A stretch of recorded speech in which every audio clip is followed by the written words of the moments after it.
હરિરૂ. હે ભગવાન, હે નરસિંહ, તમે અડધું શરીર નરનું છે, અડધું શરીર સિંહનું છે.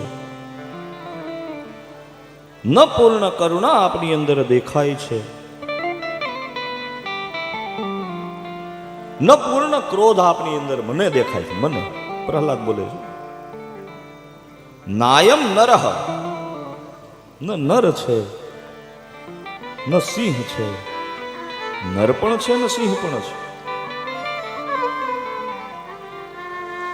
એમ કહેવાય છે કે કરોડો સૂર્યનું જે તેજ હોય એવું તેજ ભગવાન નરસિંહનું ત્યારે હતું.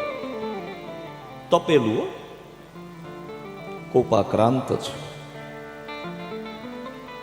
ભગવાન નરસિંહની પાસે જવાની કોઈની હિંમત થતી, પણ ત્યારે નાનકડા એવા પ્રહલાદ જઈ અને નરસિંહજીના ખોળામાં બેસી ગયા છે.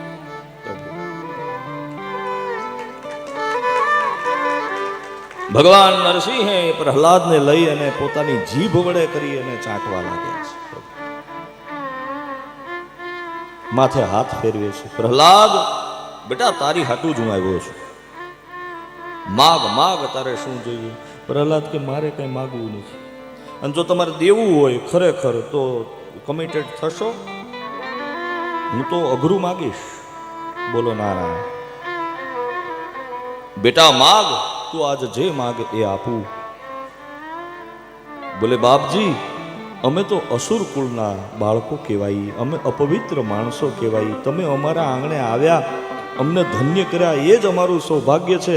પણ જો ખરેખર બાપજી તમે મારાથી પ્રસન્ન થયા હોય તો આજે મને વચન આપો, મારા કુળમાં હવે તમે કોઈને મારશો નહીં. ભગવાન કે કમિટેડ, હવે તારા કુળમાં હું કોઈને મારીશ નહીં.